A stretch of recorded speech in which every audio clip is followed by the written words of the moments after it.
Places of worship act पर CJI का बड़ा फैसला। मथुरा के श्री कृष्ण जन्मभूमि विवाद का मामला। मुस्लिम पक्ष ने डाली हैं याचिकाएं। प्लेसेज ऑफ वर्शिप एक्ट से जुड़े एक मामले में सुप्रीम कोर्ट की तरफ से एक बड़ा अपडेट आया है। ये मामला मथुरा के श्री कृष्ण जन्मभूमि विवाद को लेकर है, जिसको लेकर सुप्रीम कोर्ट में मुस्लिम पक्ष की तरफ से कई याचिकाएं दाखिल की गई थी। इन याचिकाओं पर सुप्रीम कोर्ट में 3 जजों की बेंच ने सुनवाई की। इस बेंच में सीजेआई संजीव खन्ना, जस्टिस संजय कुमार और जस्टिस केवी विश्वनाथन शामिल हैं। इलाहाबाद हाई कोर्ट के आदेशों को चुनौती देने वाली मस्जिद कमेटी की तरफ से दाखिल की गई याचिकाओं पर सुप्रीम कोर्ट में विचार चल रहा है। आज इसी मामले में सीजेआई संजीव खन्ना की बेंच ने साफ तौर पर कहा कि सर्वे पर अंतरिम रोक जारी रहेगी। सीजेआई ने कहा कि 1 अप्रैल 2025 से शुरू होने वाले हफ्ते तक अंतरिम आदेश जारी रखें, यानी कि सुप्रीम कोर्ट में इस मामले की सुनवाई 1 अप्रैल 2025 को ही होगी। वहीं इस मामले में हिंदू पक्ष के वकील अश्विनी उपाध्याय ने क्या कुछ जानकारी दी, सुनिए। प्लेस ऑफ वर्शिप एक्ट की जो हमने पीआईएल चैलेंज किया है, उस पे ईदगाह कमेटी ने एक इंटरवेंशन एप्लीकेशन फाइल किया और फाइल करके कहा है कि केंद्र सरकार को जवाब देने का मौका भी नहीं मिलना चाहिए। ये मुस्लिम साइड ऐसे लगता है भारत को संविधान से नहीं, भारत को कुरान से चलाना चाहते हैं।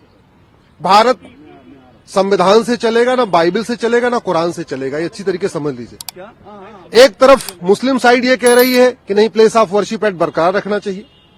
दूसरी तरफ मुस्लिम साइड फिर ये कह रही है कि हमारी पिटीशन डिसमिस हो जानी चाहिए।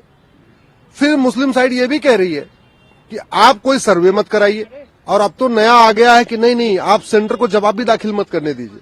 कल को ये कहेंगे कि मीडिया में डिबेट भी नहीं होने चाहिए। यानी लोकतंत्र के जो चारों स्तंभ हैं, विधायिका, कार्यपालिका, न्यायपालिका, उन सबसे ऊपर ये हमारा ईदगाह कमेटी हो चुकी है, सबसे ऊपर ये मुस्लिम पक्ष हो चुके हैं। मेरा तो ये भी कहना है कि केंद्र सरकार के अलावा उन सभी राज्य सरकारों को इसमें उनको भी पार्टी बनाना चाहिए जहां पे ये डिस्प्यूटेड साइड है। चूंकि मुस्लिम side bar bar law and order का हवाला दे रहा है और law and order state subject है, इसलिए काशी, मथुरा, भद्रकाली, भोशाला, अटाला, जहां पे भी विवाद चल रहा है, जहां जहां सर्वे हुआ है, वहां की राज्य सरकारों को भी पार्टी बनाना चाहिए, वहां के राज्य सरकारों को भी इसमें पक्षकार बनना चाहिए। और ये जो 1991 का प्लेस ऑफ वर्शिप एक्ट है, ये जब कांग्रेस ने बनाया था तो बीजेपी ने विरोध किया था। आज जिस बीजेपी ने 1991 में विरोध किया था, आज उसकी सरकार है। इसका मतलब कि मुस्लिम साइड को पता है कि बीजेपी सरकार इसमें क्या अपनी राय देगी, क्या यहाँ पे स्टैंड लेगी। शायद इसीलिए वो कोर्ट आए हुए हैं, कह रहे हैं कि नहीं, केंद्र सरकार को जवाब देने का मौका ही नहीं मिलना चाहिए।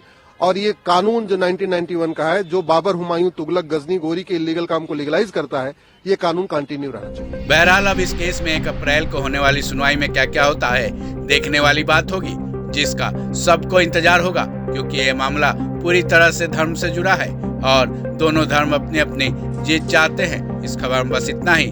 बाकी अपडेट्स के लिए जुड़े रहें वन इंडिया हिंदी के साथ।